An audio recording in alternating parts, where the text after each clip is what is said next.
So we come to the presentation proper, which is ASEAN and the great power competition. Okay. Great power here, that Dr. Tun already said, right? Great power we refer to China and the US, right? Okay. First, very brief, very quick introduction. You probably no need introduction since you all are already third year economic students, so you should know why do countries engage in international trade. Normally, why do they engage in international trade? So very quickly, that you know, most of the time is differences in resource endowment, right? So if country our Malaysia we cannot plant apple, so we need to buy apple from those countries they can plant apple. The other country they cannot plant durian, so if they want to eat our durian, they have to import from us. So differences in endowment is one reason, important reason, and then of course we have differences in technology, right? We are a developing country. We cannot make a lot of high tech goods or very capital intensive. We cannot make airplane. We have to buy airplane, no? Or submarines, for example. So we because of differences in technology, then we have to conduct international trade with other countries. Right? And the third reason for bigger markets and to increase efficiency. So if you are a manufacturer, right, you don't want to sell just to your own country because your population is limited. Like Malaysia, we have like 33 million, about 34 million people. So if you only sell in Malaysia, then your market is limited. You want to sell to the rest of the world so that your market will be big. And so when you face competition from companies around the world, then you are forced to be efficient so that you can be competitive. So it would, by conducting international trade, then you can access to bigger market. It will force you to be more efficient. Okay, you will increase the efficiency. And of course, as a consumer, you would have access to a greater variety of goods at lower prices. That for now, this is especially true because of e-commerce, right? Now, you don't have to go to China to buy all kinds of goods. Okay, you just go to Taobao, right? You can buy anything, and at a cheaper price, So it really opened up your consumption choices. You can expand your consumption choices tremendously. So that's why a lot of countries, all the countries actually will conduct international trade, right? Except probably, like even North Korea also trade with China, right?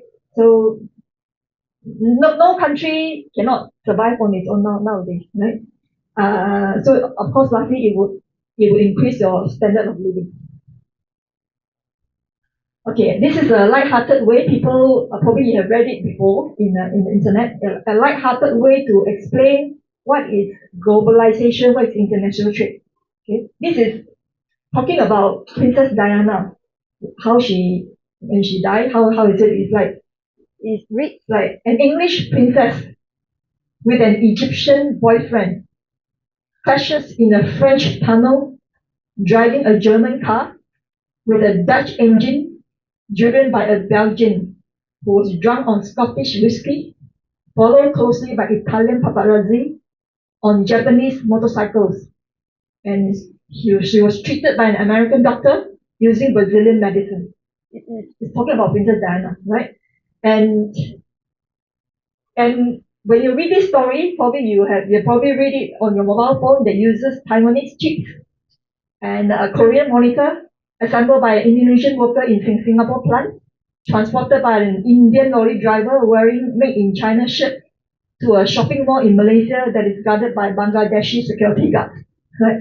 So it's nowadays what I'm trying to say is you cannot avoid international trade, right? Cannot avoid globalization is with us. Okay. Now we talk about world trade. World trade has expanded tremendously. You can see from this chart, has expanded tremendously over the last 70 years, right? From total exports in 2019 were 250 times the level of in 1948. Okay, there are a number of reasons why global trade has expanded so fast. Uh, the major one is because of GATT, WTO, and FTA. Right? The GATT, the General Agreements on Tariff and Trade. So this institution created an orderly manner for countries to trade. So it has this, you cannot engage in subsidies too much your product and then dump your product in another country. So they have this anti-dumping rules on if countries are found to do that, then what measures can be taken against them. And instead of fighting, if you think that the other country is not trading fairly, okay, you can bring it up, and then you have this dispute settlement mechanism. So you have all this kind of rule to guide trading, to govern the conduct of international trade. So that's why international trade can flourish. Then when after GATT, it's followed by WTO. Okay, WTO was set up in 1995. Okay, GATT deals more with goods. Then WTO would include goods, services, as well as the intellectual property. Right, it's wider. So the similar things. So WTO serves as a body to govern international trade.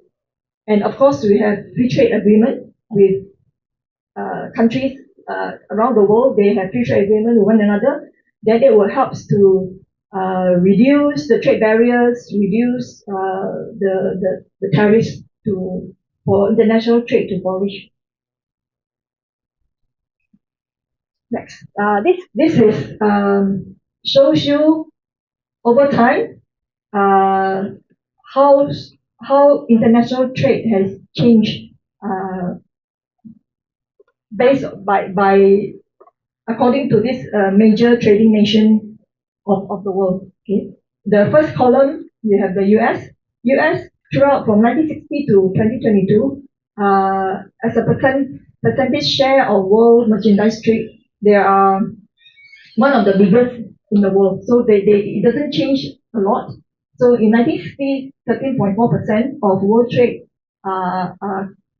conducted by the US. So in 2022, it fell slightly to 10.8%. So, but anyhow, the US is still a major trading nation. And for China, like China in 1960, it is because it is when the Chinese Communist Party took over, China was virtually closed up to the world. So it conducted very little trade. Mainly, it conducted the trade with other communist countries like the formerly Soviet Union and the Eastern Bloc. Right. So it conducted very little international trade. But after China introduced the so-called reform and opening up measures in 1978. So you can see that China started to become playing a more important role in international trade, because when China first opened up, you can see that a lot of companies, especially Hong Kong's factory virtually all moved to Shenzhen, right? Because China have huge population and very cheap. So at that time, Hong Kong was already the cost of labor already high. So what the factory in Hong Kong, what they do is they just move across the sea and then move to Shenzhen, and followed by other like Taiwanese or Japanese factory also they move. So in the 80s and 90s, you can see that China slowly become the world's factory. Right. So when after it became a member of the WTO in 2001, okay, the China's share of world trade jump up substantially. Okay, from 1960 it's only 1.9%, but last year it's already nearly 13%. Okay. For EU the share is very high, mainly because they trade a lot among one another. within the EU country. So it a high share. Japan has 1960 2.2%, then subsequently in the 20 years 70s 80 and peak in 1990. In those times, if you probably you are too young to know, right? In those in those in those days 70s 80s 90s, Japanese products are the number one product, right? Everybody, the Toshiba, the yeah, Sanyo, all these things, yeah, all these the home appliances, electric products, the Japanese is number one, and Toyota, the car. So they have this just-in-time manufacturing method that make them super efficient. Japanese is super efficient. They can make good quality products at low cost. So the Japanese factories, Japanese manufacturer conquer the world. They really knock the US, not the European factory down, right? So they commanded at 1990 7.4% of world trade. And lastly, we have ASEAN. ASEAN, you can see that the share has been increasing. Okay. Then later on, as I go through, then I show you why. Why ASEAN has in 1960, the trade is 2.3% as a percentage of the world share, and last year it has more than doubled to 7.6%. Okay. Okay. Now we talk to the next section is the great power competition. Okay. After World War II, right? After World War II, the US became the world superpower.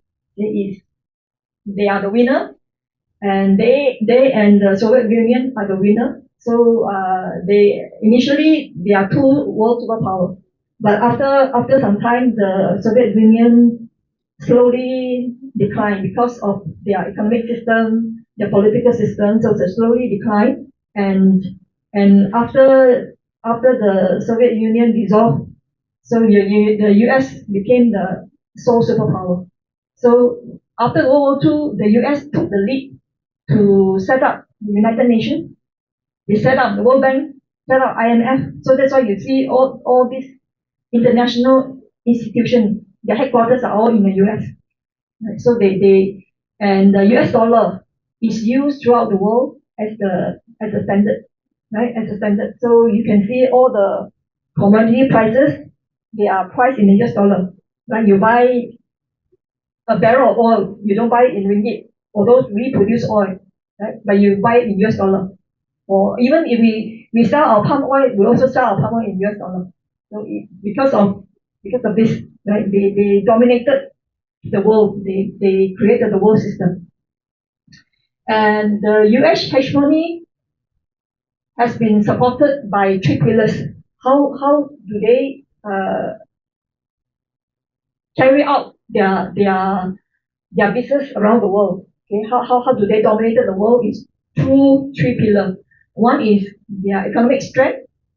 The other one is their military might, and the last one is soft power. Soft power mainly through Hollywood. Okay, when we see all kinds of movies from Hollywood, it's always the CIA or the FBI. They are all the heroes, right?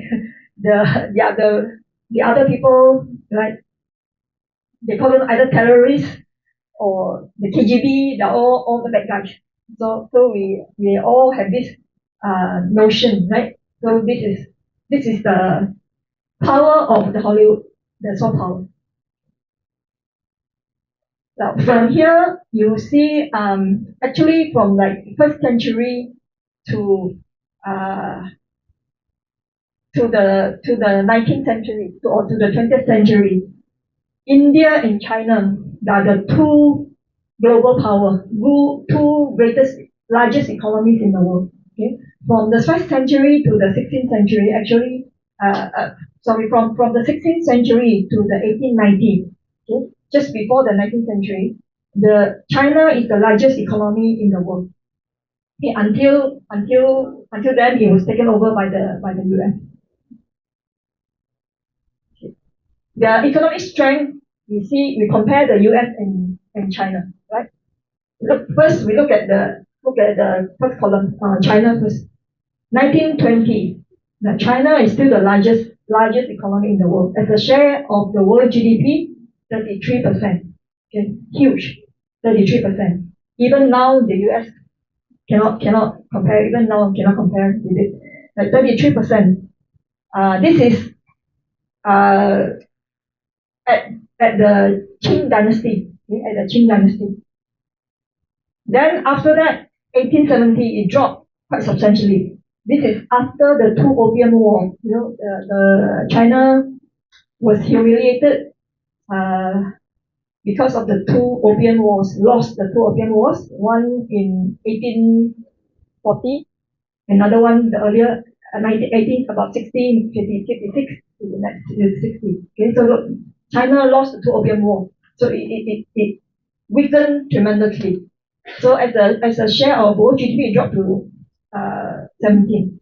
Then in 1913, after the Qing dynasty collapsed, the over 5,000, many thousand years of 2 to 3,000 years of dynastic rule, China became a republic. 1911, right? China became a republic. So that time it was really chaotic. So only 9%. Then after that, 1960, the Chinese Communist Party just took over not long ago, 1949, so 1960, dropped to 4%. Okay, even weaker. And 1980, just a few years, 2 years after it opens up, it dropped only to 2%. But after that, because of the reform and opening up, the transformation that China has experienced, so the share of the world GDP shot up to 18%. Right? On the other hand, you look at the US side. US was set up as a nation in 1776. Okay? So in 1820, it's a very small country. It's only 2% of the world GDP. Okay? Subsequently, like it slowly increased. By the time in 1913, it has increased to 19%. By the time like 1880, near the 1890, US has already replaced the UK to become the world largest manufacturer. Okay? As you can see, probably you study your science or you study your history, you know that Thomas Edison, the Graham Bell, they are the great inventors that America produces. So during those times, America have a great number of inventions. So they invented the telephone, right? The electro dynamo. So all kinds of machinery, and it also invented the mass production system, in the factory. So they really the factory really flourished. So the industrialization helped to propel US to become the largest economy in the world. So by the time it's 1960, no one can fight with them already, right? 39%. But in recent years, the US has slowed down a lot. It has slowed down a lot. Okay, in terms of military strength, if we look at economic strength, now we look at military strength. In terms of military strength, the US spent more on defense than the next 10 countries combined. Okay, in 2022, this numbers in 2022 last year, the US spent nearly 900 billion in their defense spending. This is more than double our GDP. Our GDP is about only 400 billion. Now they're spending more, maybe double our Malaysian GDP. A lot spending. And if you add up the next 10 countries, also cannot beat the US. That is how much they spend on military to maintain their power, the superpower status. So what do they do with those money? So the US, what do they do with those money? They have military bases and troops all over the world. You can see from this map, right? In this world, we have about 195 countries around the world. right? U.S. military bases, they have 750 bases in at least 80 countries around the world, and it has approximately 173,000 troops deployed in 159 countries around the world. That means almost every country will have US troops in their country. So you can see from Asia, in the Middle East, in Latin America, Africa, everywhere. Okay, you have US troops and military bases. The top will be Japan, Germany. Okay, Japan, Germany is because of World War II. Right? Okay, in its 247 years history, okay, the US was in wars for nearly 230 years. So that explains why they need a lot of money in military spending because they are constantly in war. Big war, small war, but they don't fight. They don't fight in their the one thing they notice is the US don't fight in their own country. The war, a lot of times the war doesn't, apart from the civil war. Okay, apart from the civil war, that time no major war has fought in the US before. So that's why when in we say the 911, right? 911 when the people hijack the plane and then go and drive the plane into their World Trade Center. This is the first attack in their homeland. So the US, otherwise they have already, most of the time they fought in all other places, Asia, Latin America, Africa, Europe, everywhere. Okay, and nowadays you cannot like last time you fight openly in war. So most of the time the US will use those money to conduct so-called regime change. Regime change means change in government. If your government, your policy or whatever you do, your value system doesn't go hand in hand with those of the US, then they don't like it. The US don't like it. So what they want to do is they will try to change your government. You have the Arab Spring, Latin America. A lot of times you have those military coup change in government. So a lot of times the CIA who are behind. So that's what they do, right? And if those countries have nuclear power, okay, like North Korea or Iran, right? So the US, you have to treat them with respect because those countries have nuclear bomb. You don't send your troops there, right? You can't conduct regime change. What if those countries send a nuclear missile into your territory, huh? So what they do is a lot of times you can see that they will use economic sanctions. It means you cannot trade with them. And not only like when the US impose economic sanctions, everybody is affected. It's not like you are Malaysian or you're not affected. But because if you don't obey, that means you also cannot trade with the US, right? So it's the economic sanctions now have with Russia, Iran, North Korea, right? And recently, after Donald Trump become the president, right, he withdrew the US for many international institutions. So in these magazines, people was when Donald Trump pulled the US out of the Paris climate agreement. So this magazines said Trump to the world, drop dead. I don't care, right? And the picture here is the US invaded Iraq, okay, during the Desert Storm in the early 1990s, looking for so-called weapons of mass destruction, right? We call that they go in because Iraq allegedly had weapons of mass destruction. So they went in supposed to neutralize those weapons, but after search they couldn't find any, right? So they invaded Iraq, and the bottom is Afghanistan. Okay? After 20 years, regime change, but immediately after US left, they changed back. So didn't succeed in doing anything. Okay. Uh, okay. As a result of U.S. action, okay. So U.S. This poll. This is a survey done by Pew Research Center.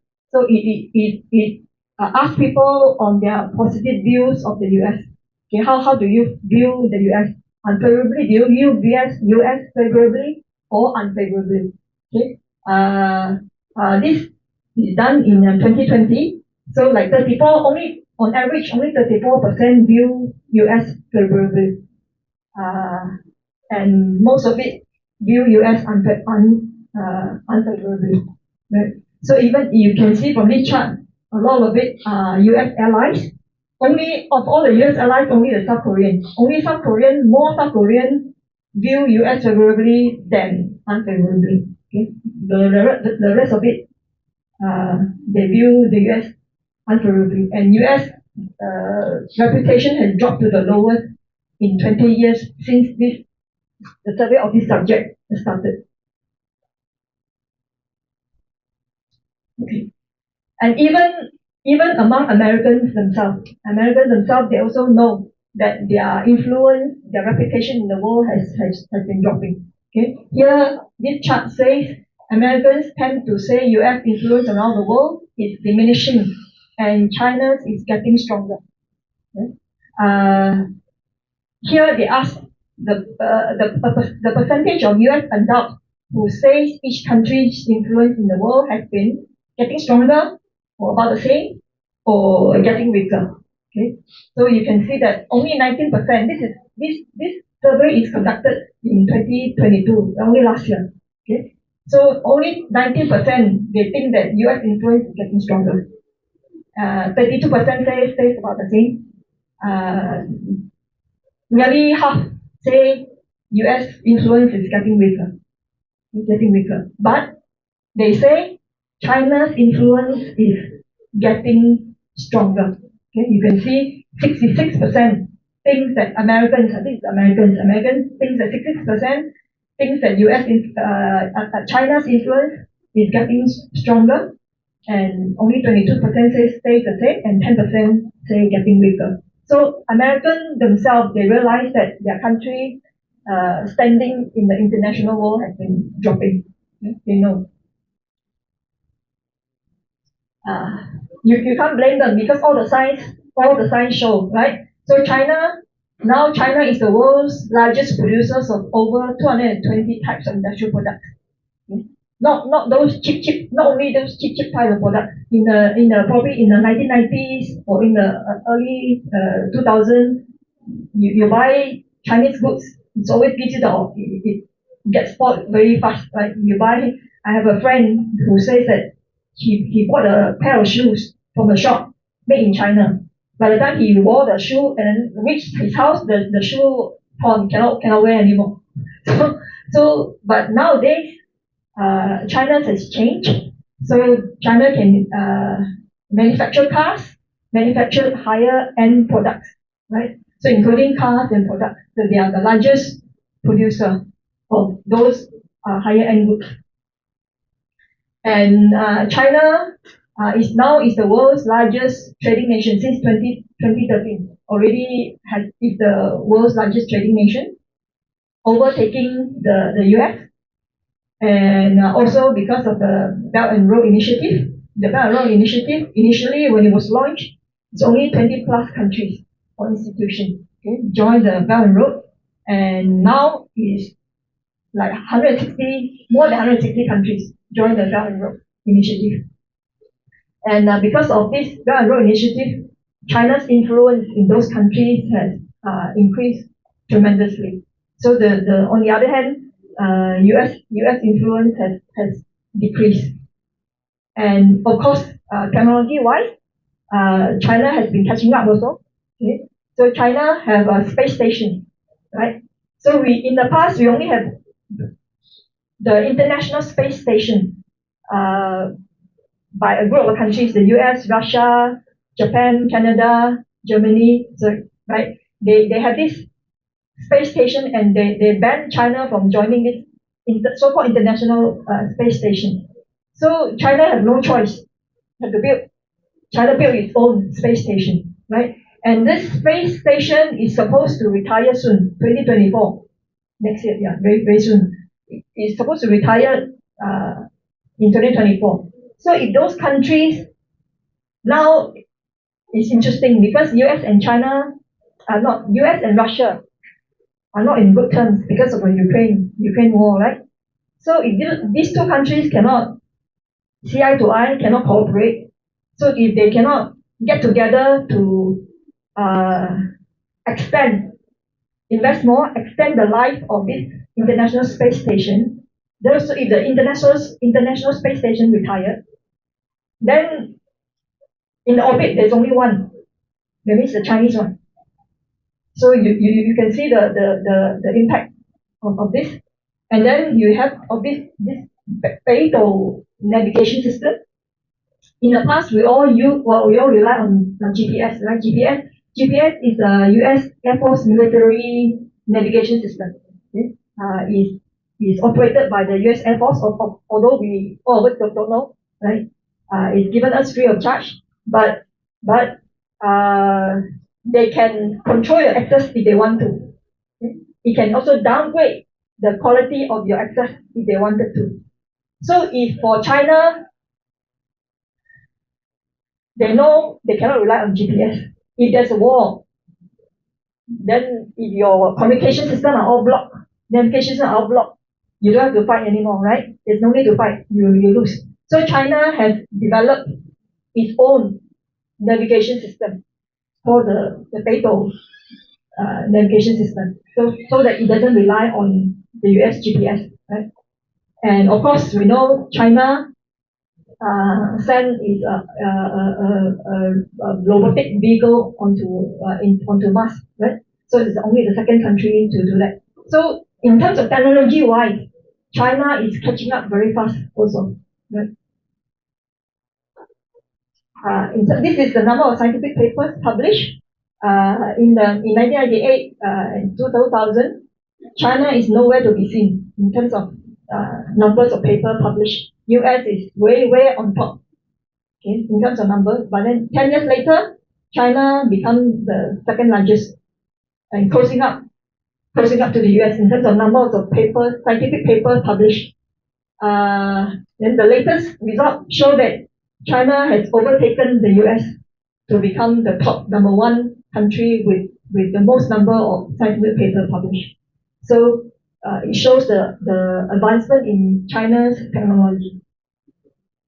And sometimes some people say, okay, China probably good in quantity. They publish a lot of papers. Probably the quality is not so good, right? But this has changed also. You can see this is the top 1% most cited paper. The more people cited your paper, that means the higher quality it is. So in 1998 to 2000, China also nowhere to be seen. Then in 2008 to 2010, the Chinese paper, in terms of the top 1% most cited, have risen to number 3. And the most recent is just gone top again. So in terms of quality, quantity, so China has overtaken the US.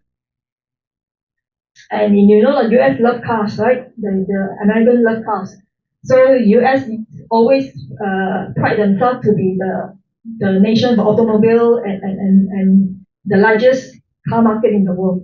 But after the global financial crisis, 2008, 2009, China has overtaken the US to become the world's largest car market. So in every territory, you can see that in every aspect, in every territory, China is either overtaken or catching up with the US. And this year, okay, China has overtaken Japan to be the world's top car exporter because China exported a lot of electric vehicles. So they have overtaken Japan. Okay, as a result of it, as you can see, right, because of China closing up, narrowing the gap with the US, so the tension between this country, the competition between this country has escalated tremendously over the past 10 years or so, 10 or 20 years or so. Some of the events that contributed to this escalation of tensions include like the tariff war, right? We know in Donald Trump, 2018. So he started to impose some tariff on Chinese export. So Chinese retaliated also. You impose tariff on my export, I also impose tariffs on your product. Okay. So you have this tariff war, and China, the US also blacklisted China's technology companies and products. Okay. They blacklisted them, like Huawei, when in wanting to invest in 5G technology. So US banned Huawei from participating in this 5G technology in many countries, and forced many countries to ban Huawei as well. Okay? And also TikTok, right? So you cannot. They are saying that for national security reasons, okay, cannot use TikTok. Right? And US also imposed export controls on key semiconductor technology and equipment to China. Right. So in the past few years, we know to prevent China from accessing to chips smaller, 7 nanometers or smaller, because you need to use those small chips to make high-end goods, artificial intelligence. You need those chips to prevent, and China cannot make them.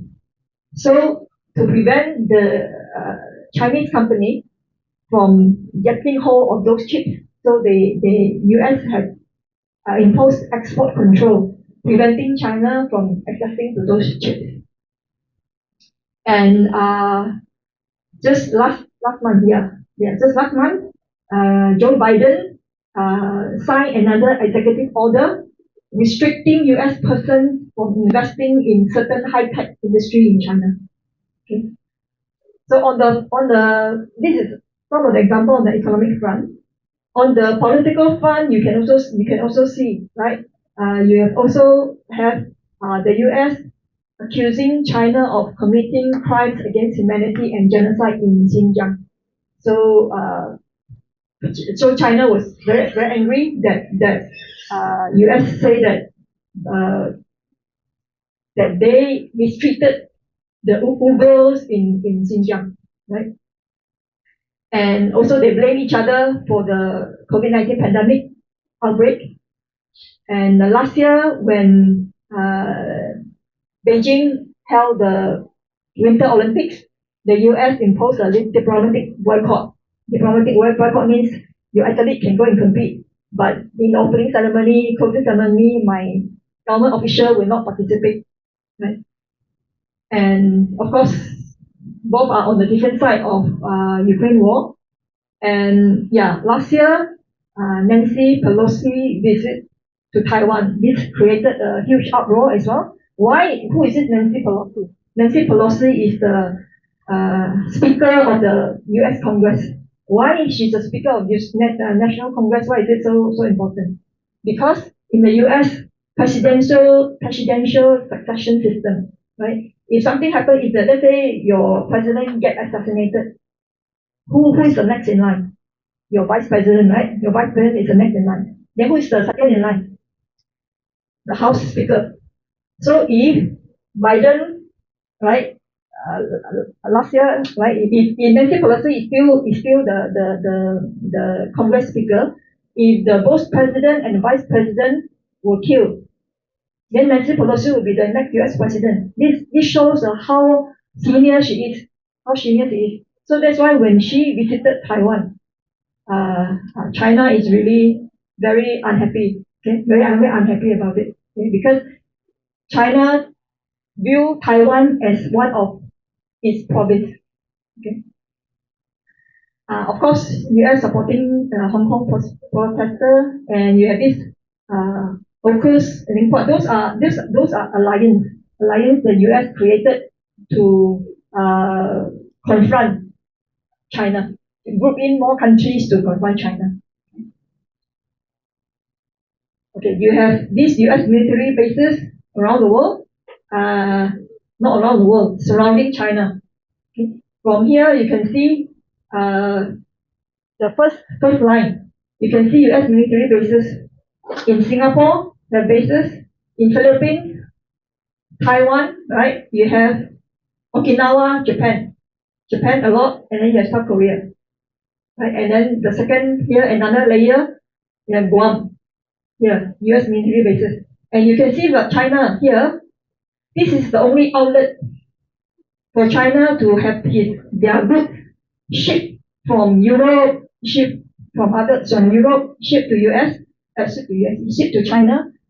How do they ship? They travel through the Indian Ocean and then travel through the Straits of Malacca and then to the South China Sea and then go to China.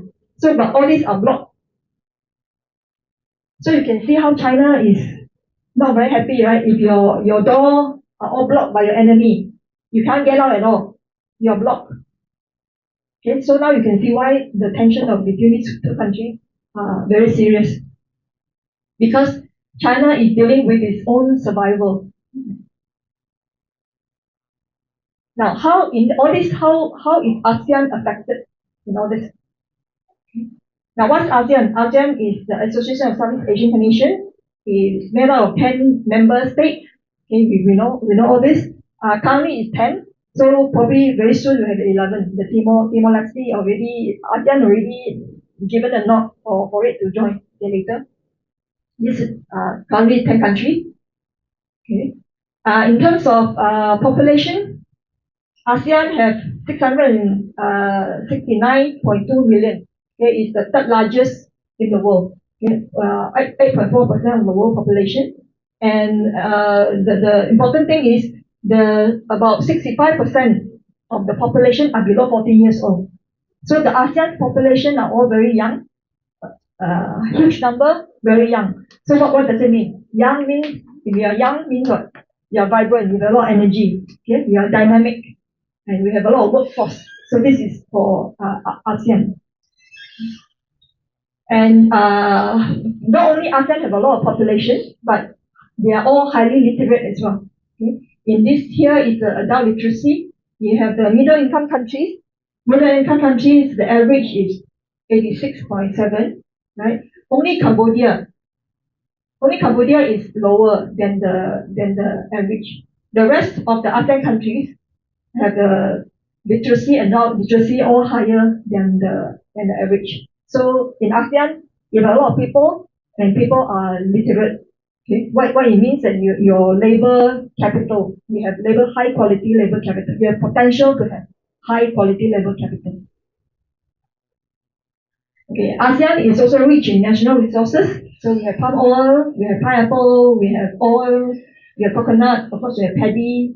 Okay, Thailand produces paddy, Malaysia, Indonesia produces palm oil, Philippines, coconut, and then Malaysia, Brunei, Indonesia, we have oil, right? And we have, of course, Malaysia, rubber, and minerals.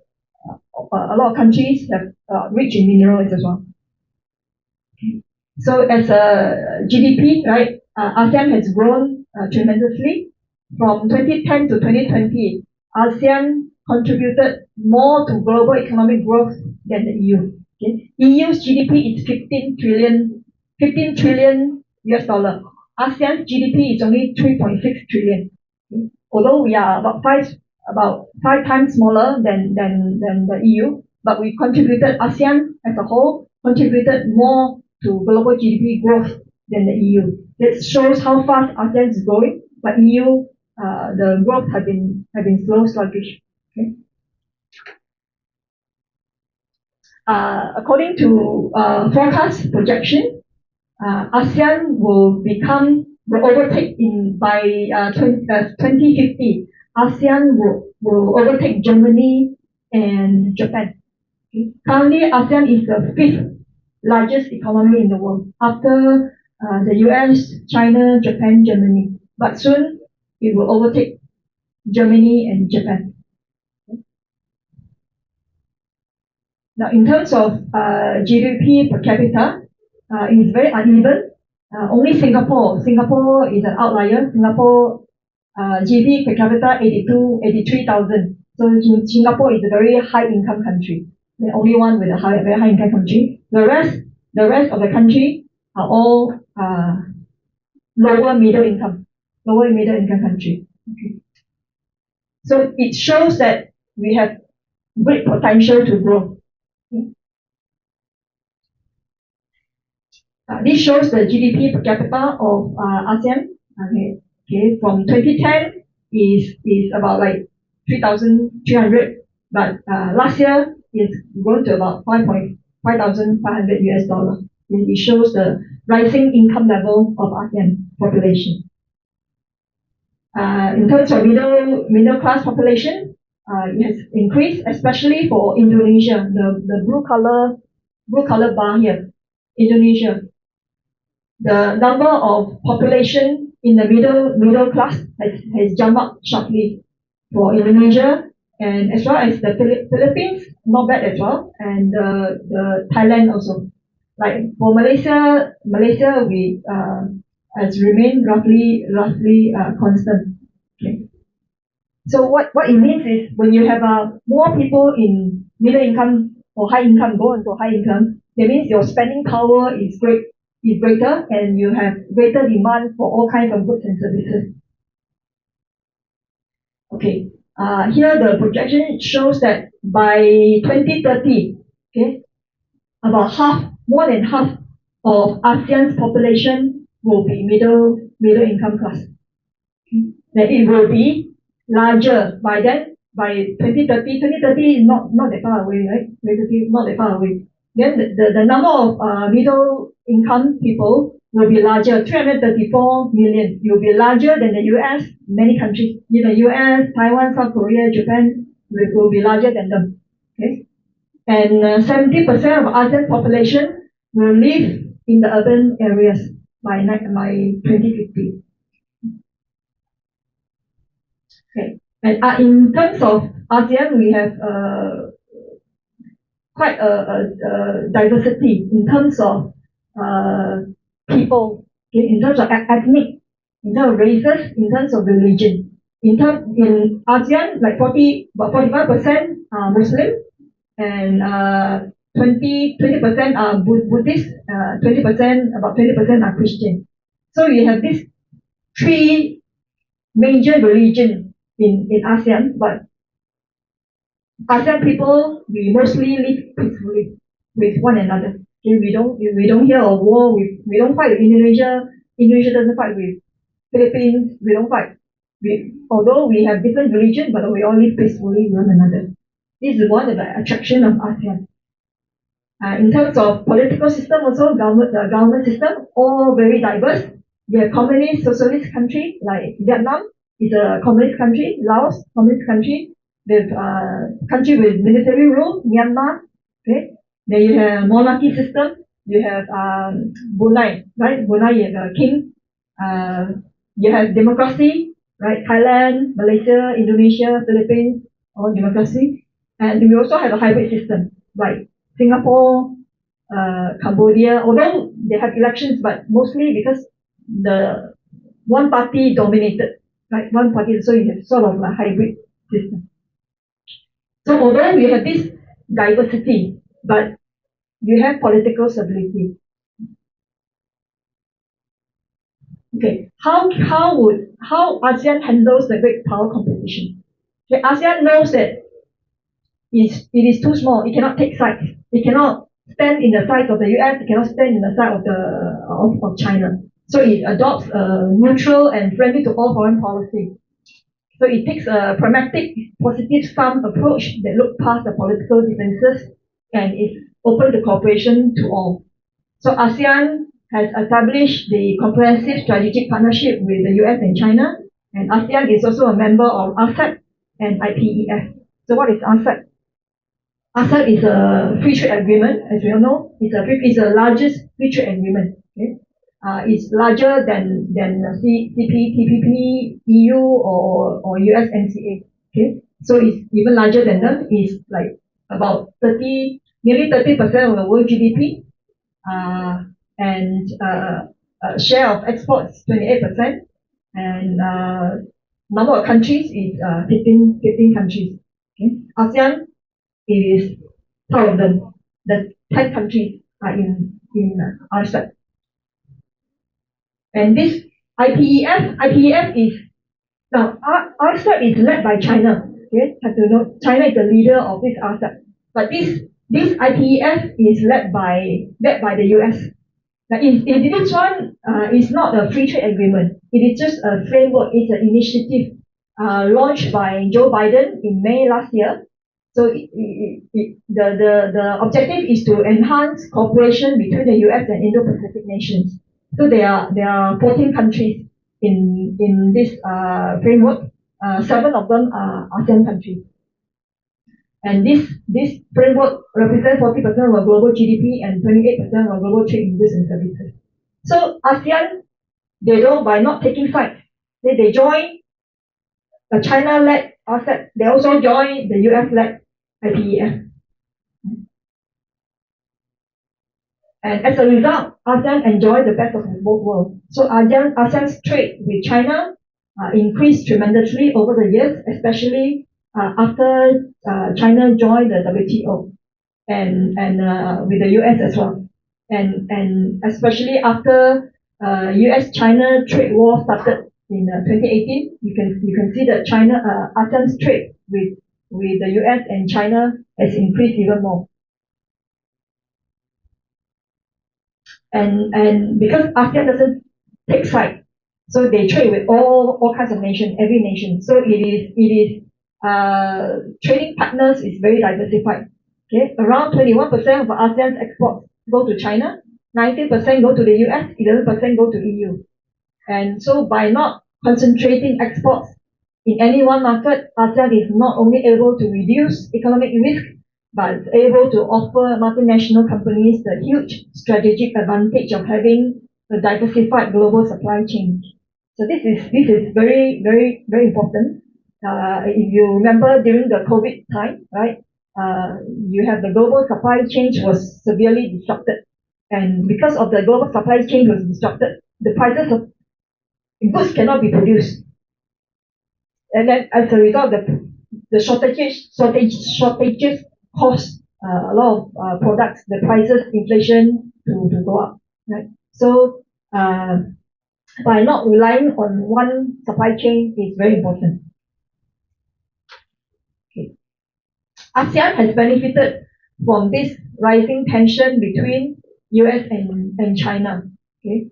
So because why? Because some countries, some companies, to avoid being caught by the tariff and other restrictions imposed on China. So some companies, they move out from China, okay, to set up in other friendlier places like ASEAN.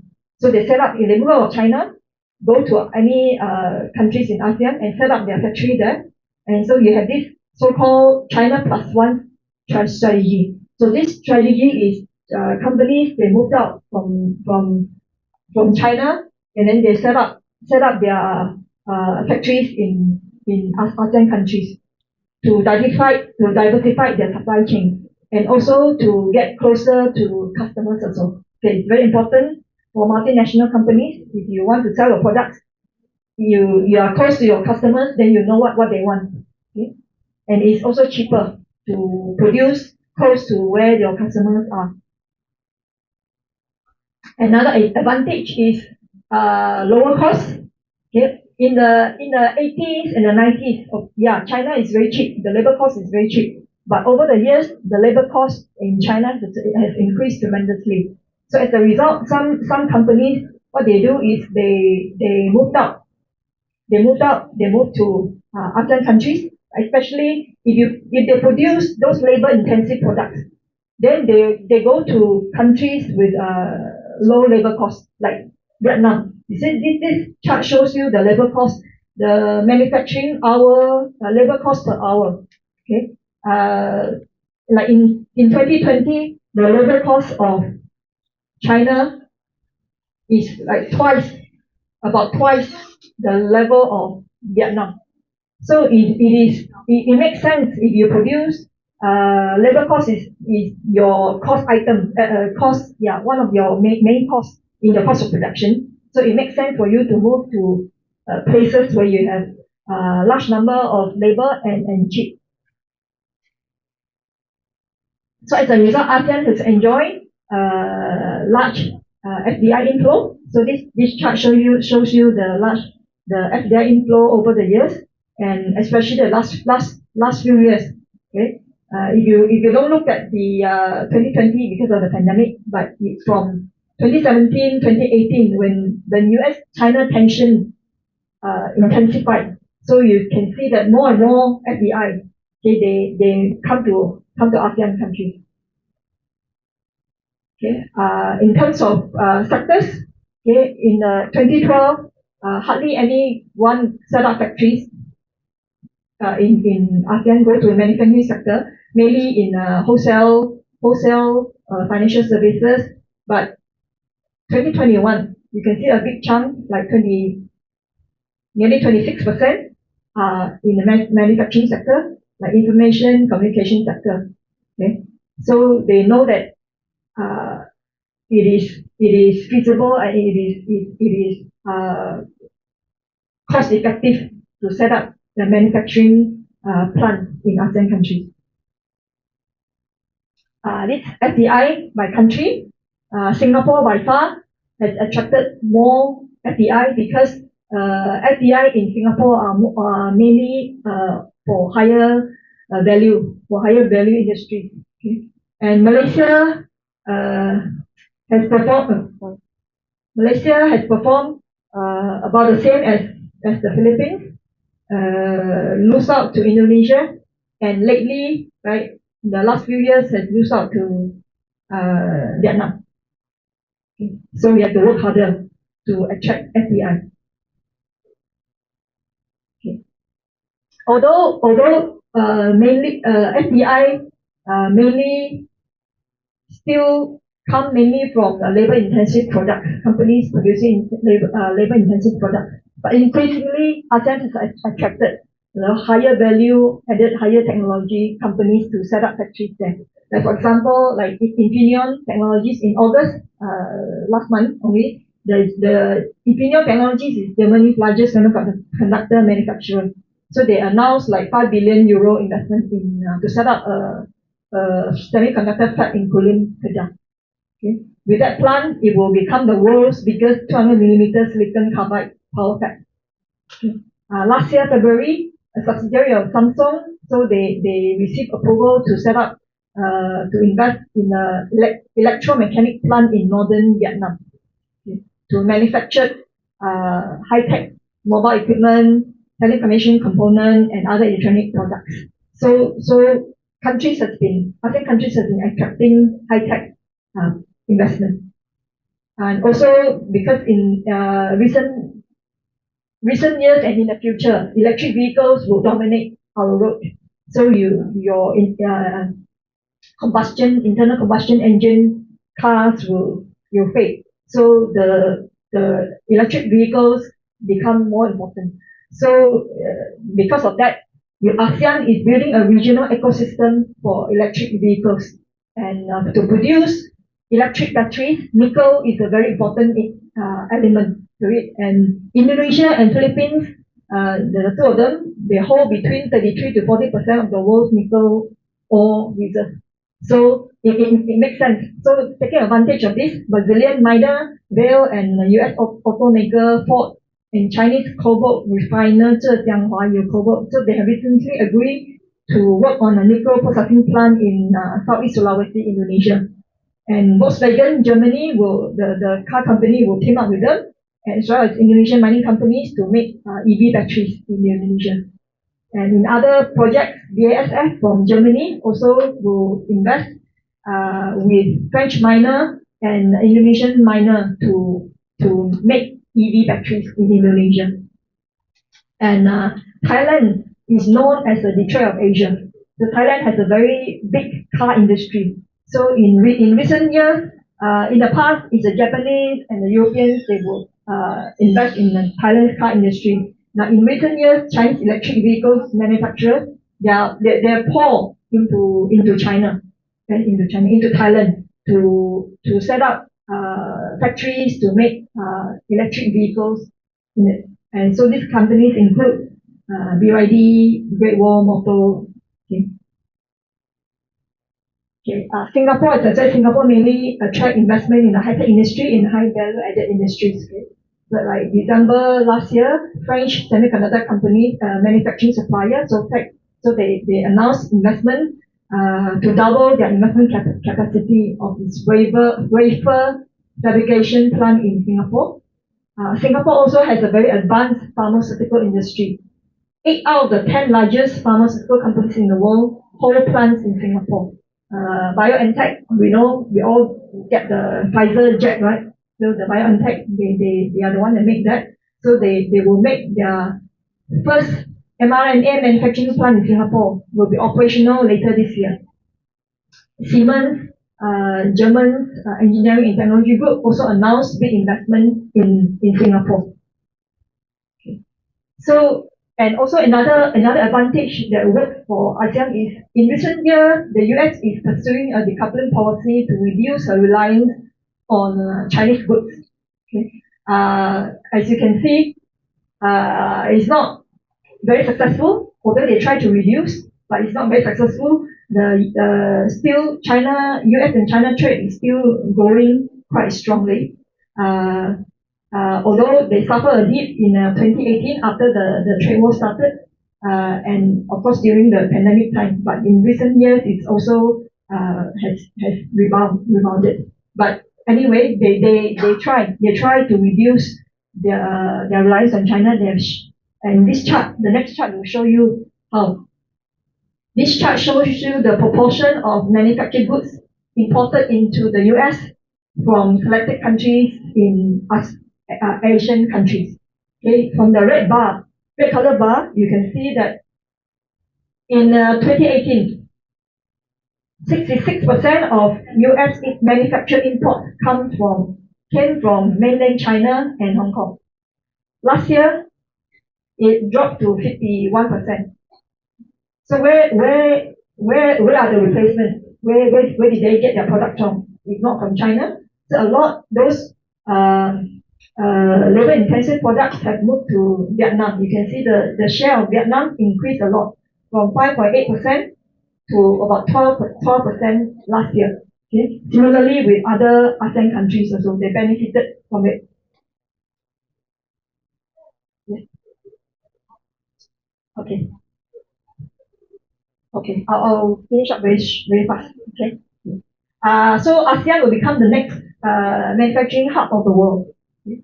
So manufacturing not only labor-intensive products like clothing or toys, also but higher end products like cars, machines, semiconductor chips, etc. So how can Malaysia benefit from the great power competition? How can we benefit? Okay.